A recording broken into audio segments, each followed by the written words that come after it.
नमस्कार, आप देख रहे हैं हर तस्वीर में कहानी है और मैं हूं आपके साथ विभा उपाध्याय।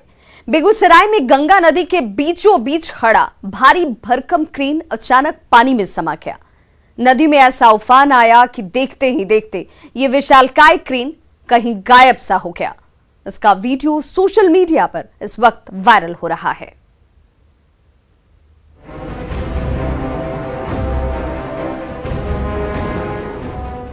चक्रवाती तूफान और मूसलाधार बारिश से उफनाई गंगा नदी अचानक रौद्र रूप में आ गई।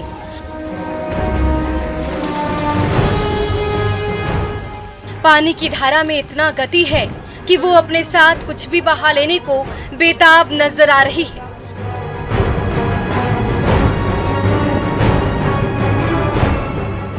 उसी धारा के बीचों बीच 1150 करोड़ रुपए की लागत पर 6 लेन पुल का कंस्ट्रक्शन चल रहा है। उसी पुल की नींव खोदने के लिए जेटी के ऊपर भारी भरकम क्रेन को तैनात किया गया है।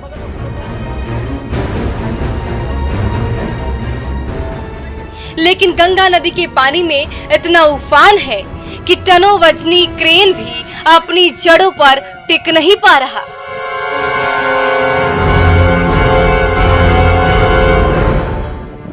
तभी अचानक पानी के तेज हिलोरों से जेटी हिलने लगती है और उस पर रखा क्रेन भी कांपने लगता है।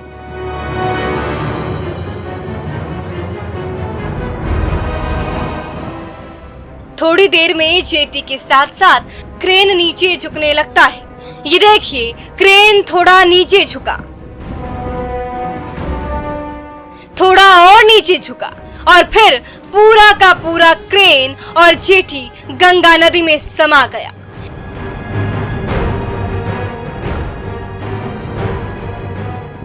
ये घटना हुई सिमरिया घाट पर, जहां 6 लेन पुल के पाया नंबर 13 का कंस्ट्रक्शन वर्क चल रहा है।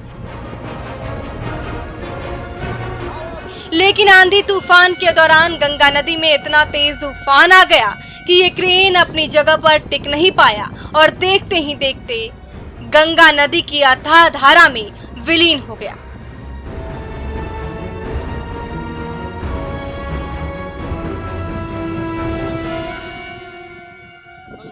एक बार फिर देखिए, गंगा नदी की तेज धारा के बीचों बीच खड़ा ये क्रेन थोड़ा नीचे झुका, थोड़ा और नीचे झुका और फिर नीचे झुकते झुकते पूरा का पूरा क्रेन पानी में गायब हो गया।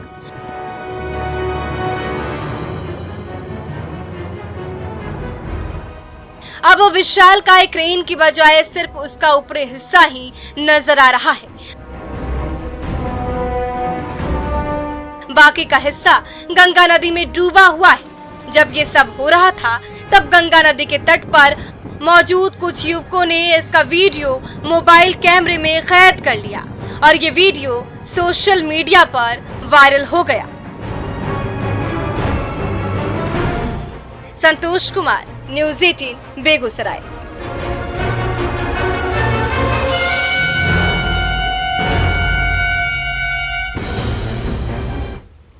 नवादा में जमीन के टुकड़े का विवाद को लेकर संग्राम छिड़ गया। देखते ही देखते झगड़ा इतना गहरा गया कि सालों तक साथ रहने वाले ग्रामीण एक दूसरे के खून के प्यासे हो गए।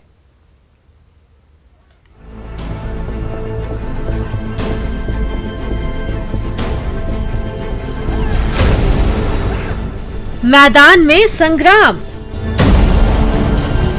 लाठीधारी, चीख पुकार, लाठी से वार, घिर गई महिला, बरसी लाठी, दे डंडा, मैदान में मारपीट। कोलजा गांव के खुले मैदान में संग्राम सा छिड़ा हुआ है। बड़ी बड़ी लाठी पकड़े ये ग्रामीण एक दूसरे पर वार किए जा रहे हैं। कभी इस तरफ से लाठी बरस रही है तो कभी दूसरी तरफ से। लाठी की चोट पड़ती है तो मुंह से कराह निकल जाती है।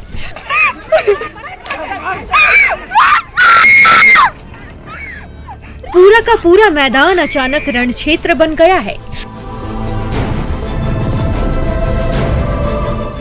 चारों ओर चीख पुकार मची हुई है।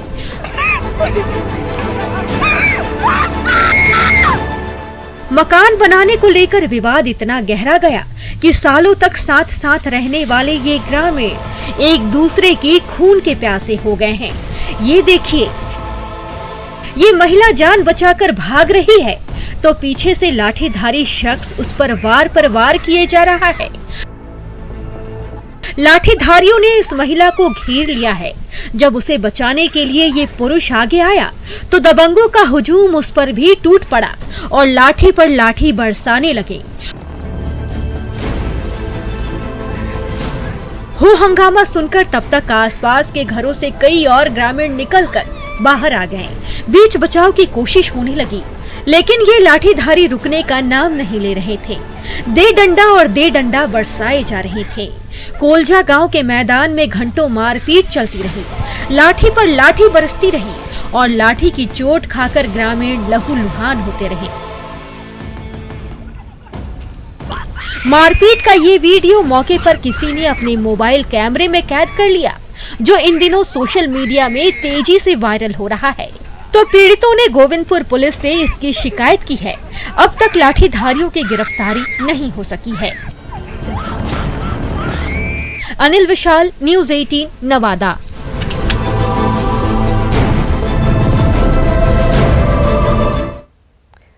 पटना के पुलिस लाइन में रहने वाले जवान एक एक पल मुश्किल से गुजार रहे हैं। छोटे से बैरक में 250 से भी ज्यादा जवान भेड़ बकरियों की तरह रह रहे हैं, लेकिन कोई भी गुहार इनकी सुनने को तैयार नहीं है।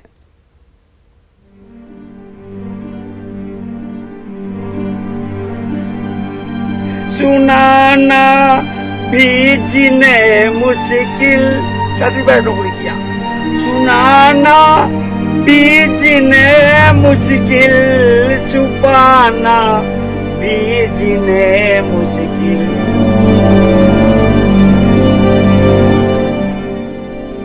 न सह पा रहे हैं और न ही कह पा रहे हैं।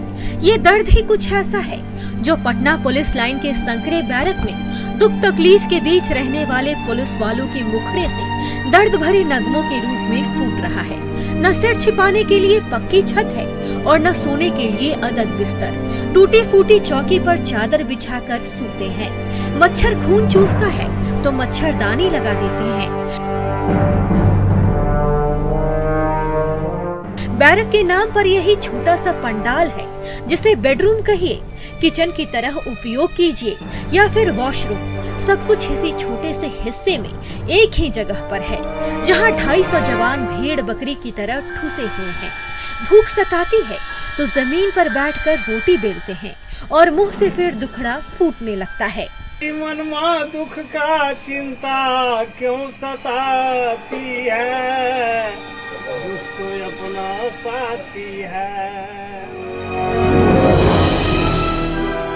बड़े साहब तो इसी कमरों में चैन की नींद लेते हैं, लेकिन गली गली में दिन रात ड्यूटी करने के बाद जब ये थके मांदे जवान वापस बैरक लौटते हैं तो उसी पंडाल के किसी कोने में चादर बिछाते हैं, उस पर बंदूक को लिटाते हैं और वहीं बगल में निढाल हो जाते हैं।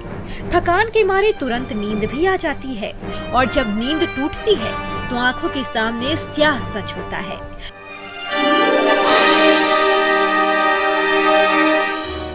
चारों तरफ रस्सी बंधी हुई है और उसी रस्सी पर कहीं कपड़ा टंगा हुआ है, कहीं झोला झूल रहा है। आना जाना है तो उन्हीं कपड़ों और झोलों के बीच से बच बचाकर निकलना पड़ता है। पंडाल भी उड़ गया साफे, तब इसको सुधार किया है थोड़ा, लेकिन 3 साल हो गया इस पैर को भी। है जड़ देखिए ना, सबका खुटा सबका सर गया है, वो टूट गया है। इसी में आप लोगों का सब कुछ है, सब कुछ इसी में। परेशानी है, समय आदमी अपना काट रहा है किसी तरह। क्या किया जाए। कितने साल से हैं आप? करीबन 2 साल से हैं सर। 2 साल में क्या सूरत नहीं बदली आपकी? कहीं सूरत नहीं बदला है सर। बारिश के दिनों में पटना पुलिस लाइन के जर्जर बैरक की छत चूने लगती है तो गर्मी में उमस इतनी ज्यादा बढ़ जाती है कि सांस लेना मुश्किल हो जाता है। सिर्फ ठंड के मौसम में ही यहाँ का माहौल कुछ ठीक होता है।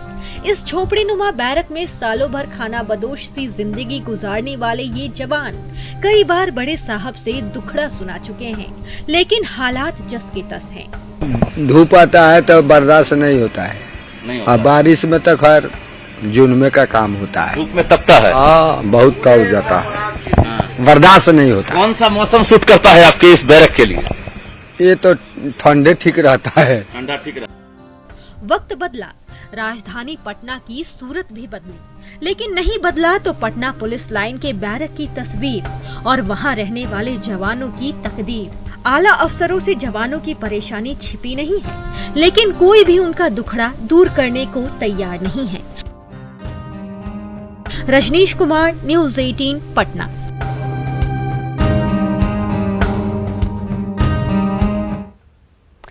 रांची के गांव-गांव तो आम से मालामाल हो गए हैं, लेकिन बड़े मार्केट तक ये आम पहुंच नहीं पा रहे। मजबूरी में बेशकीमती आम लोकल मार्केट में कौड़ियों के दाम में बेचे जा रहे हैं।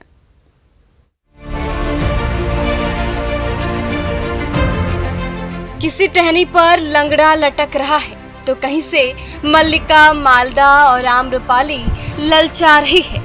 वैशाख का महीना फलों के राजा की ऐसी बम्पर सौगात लेकर आया कि जिस तरफ भी नजर जा रही है छोटे छोटे पौधे आम के रसीले फलों से झुके जा रहे हैं। अनगढ़ा के गांव-गांव में मनरेगा के जरिए किसानों ने इतना पसीना बहाया कि उसका फल तो मीठा होना ही था। उसी मेहनत की बदौलत करीब 550 एकड़ से भी ज्यादा बड़े इलाके में फैले बगीचे में इस बार आम की इतनी ज्यादा पैदावार हुई कि उसे बेचकर इन ग्रामीणों की किस्मत बदल सकती है। लेकिन कोरोना की मार ने सारे अरमान मिट्टी में मिला दिए।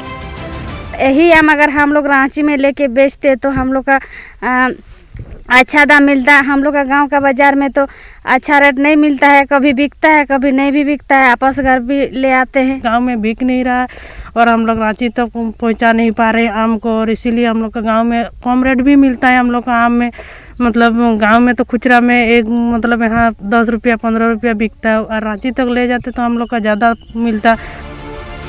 चारों ओर फैले बगीचे में खिले आम देखकर भला किसका मन न ललच पड़ेगा।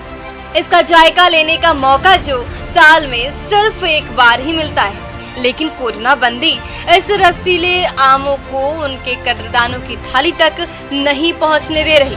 तो साल भर इन पौधों की देखभाल करने और सहेजने वाले किसान भी मुनाफा नहीं कमा पा रहे हैं। आसपास के ग्रामीण रोजाना खाली टोकरी लेकर आते हैं और रसीले आम से भरी टोकरी अपने साथ ले जाते हैं, लेकिन मन महसूस कर उसे औने पौने भाव में बेचना पड़ता है। हमारे सामने समस्या है कि अभी हमारे आम को बेचने के लिए कोई साधन नहीं है और हम लोग मार्केट तक नहीं पहुंचा पा रहे हैं। अनगढ़ा की उपजाऊ मिट्टी में उगे किस्म किस्म के आम अनगढ़ा के बाशिंदों की किस्मत तो बदल सकते हैं, लेकिन ये आम ना तो उसके चाहने वालों तक पहुंच पा रहे हैं और ना उसे सींचने वाले किसान को इसका कोई फायदा मिल पा रहा है। संजय सिन्हा, न्यूज़ 18 रांची।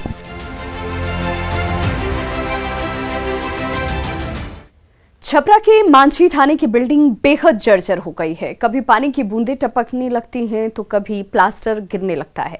डर के साए में जवान ड्यूटी करने को यहां मजबूर हैं।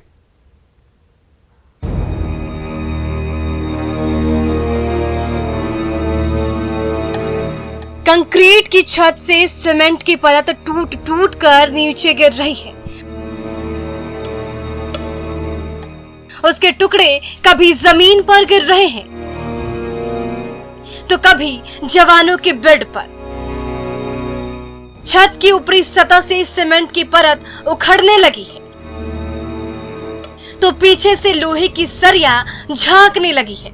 ये नजारा है छपरा के मांझी थाने का,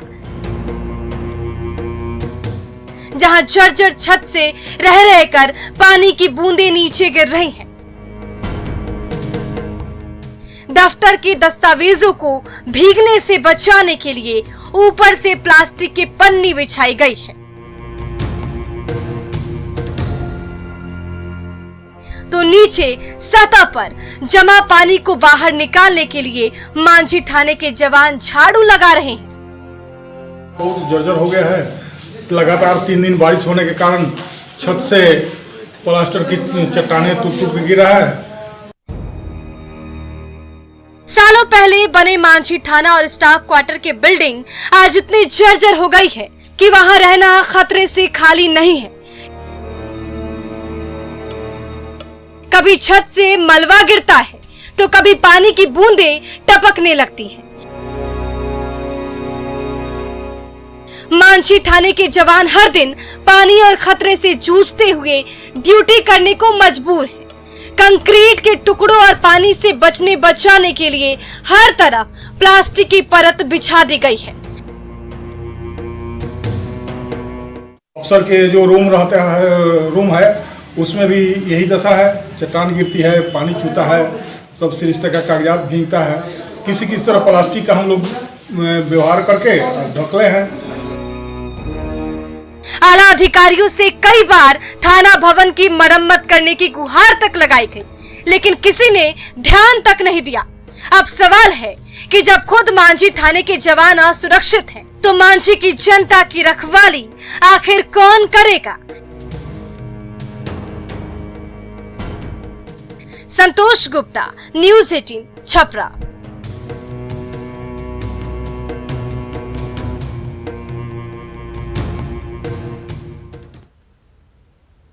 यूपी के एक विवाह समारोह में बंदूकबाज दुल्हन की तस्वीरें तेजी से वायरल हो रही हैं, जिसमें शादी के मंच पर पहुंचने से पहले ये दुल्हन फायरिंग करती नजर आ रही है। तस्वीरें एक शादी समारोह की है। देखिए, दूल्हा मंच पर मौजूद है। दुल्हन को मंच पर लाने के लिए इसने अपना हाथ बढ़ाया है। दुल्हन अपने नाते रिश्तेदारों के साथ मंच पर चढ़ने की तैयारी में है। अब आगे की तस्वीरें जरा ध्यान से देखिएगा। देखिए, दुल्हन का एक हाथ तो दूल्हे के हाथों में है, लेकिन दुल्हन का दूसरा हाथ अचानक हवा में लहराता है।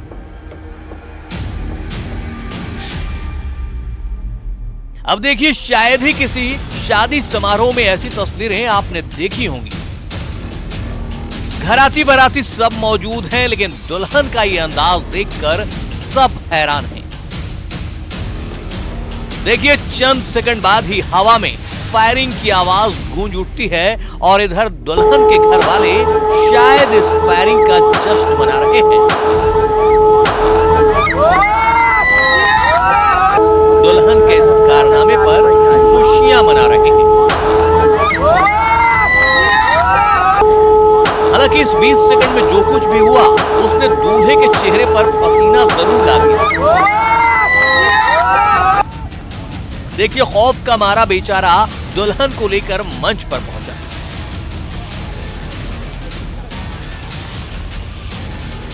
ये वीडियो प्रतापगढ़ के जेठवाड़ा थाना इलाके के लक्ष्मणपुर गांव का बताया जा रहा है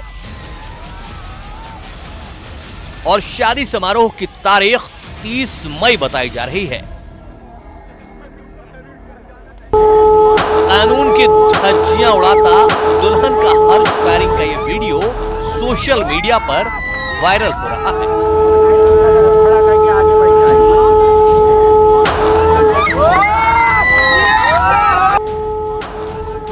ब्यूरो रिपोर्ट, न्यूज़ 18।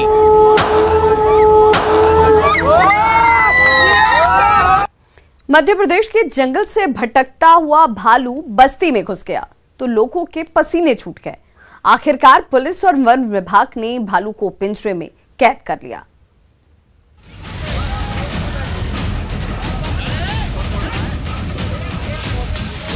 जब पिंजरे में कैद है तब देखिए कितनी ताकत दिखा रहा है, गुस्से से बौखला रहा है।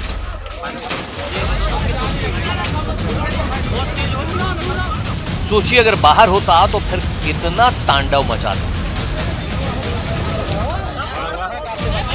भालू को अमूमन आपने जू या फिर जंगली इलाकों में देखा होगा, लेकिन ये तो बस्ती में घुस आया है, शायद पानी और खाने की तलाश। यही वो खाली मकान है जिसमें भालू ने डेरा जमा लिया था। लोगों ने जब देखा तो उनके होश फाख्ता हो गए।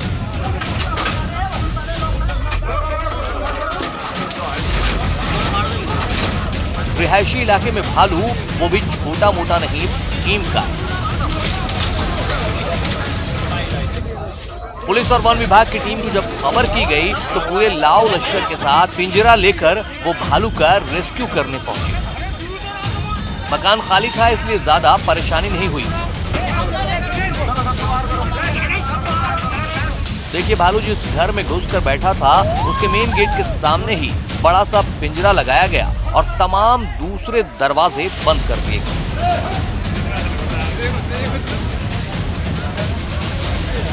फिर खिड़की से पटाखे अंदर फेंके गए ताकि उसकी आवाज से भालू खौफजदा हो और भागने लगे।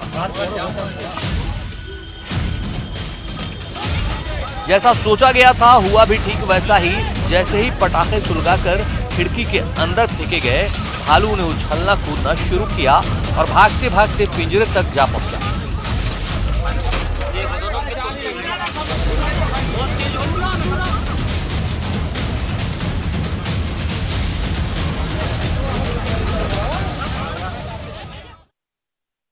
जम्मू कश्मीर की 6 साल की नन्ही बिटिया की फरियाद आखिरकार सुन ली गई। सोशल मीडिया पर वायरल बच्ची के इस वीडियो के बाद पढ़ाई लिखाई को लेकर नई गाइडलाइन जारी की गई है।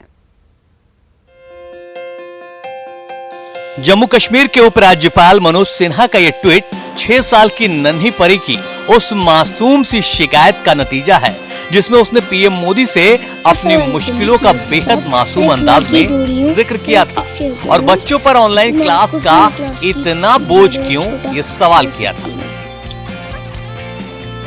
छोटे बच्चे जो होते हैं, जो 6 years old होते हैं, उनको ज्यादा क्यों रखते हैं काम मैडम और टीचर। अब जवाब आ गया है और इस नन्ही बिटिया की मुश्किलों का हल भी निकल गया है। इस बच्ची के वीडियो के वायरल होने के बाद मनोज सिन्हा ने इस मामले पर संज्ञान लिया और ट्वीट कर उन्होंने कहा कि बहुत ही मनमोहक शिकायत।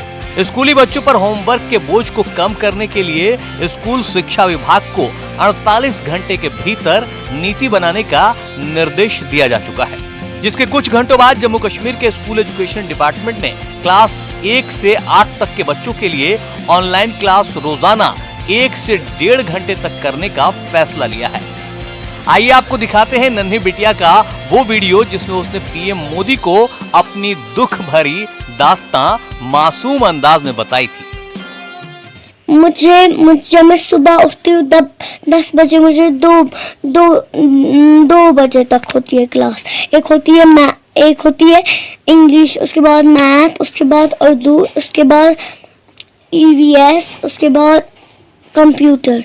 इतना ज्यादा काम रखते हैं बड़ों बच्चों को जो तो 7, 6, 10। छोटे बच्चों को इतना काम क्यों रखते हैं मोदी साहब।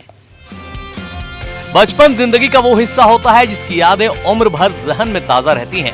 बिटिया भी शायद यही समझाना चाह रही थी कि पढ़ाई तो जरूरी है, लेकिन बोझ इतना ही हो कि बचपन और बचपना सिर्फ किताबों में ही गुम होकर न रह जाए। तो अब जी लो बिटिया तुम अपनी जिंदगी, लेकिन पढ़ाई को भी भूलना नहीं। Bureau report, news 18। हो सकती है। छोटे बच्चे जो होते हैं, जो 6 years old होते हैं, उनको ज्यादा क्यों रखते हैं काम मैडम और टीचर, मैडम और सर क्यों रखते हैं। इतना काम होता है बड़ों बच्चों को। तो खबरों का सिलसिला लगातार जारी है। आप देखते रहिए न्यूज़ 18 बिहार झारखंड।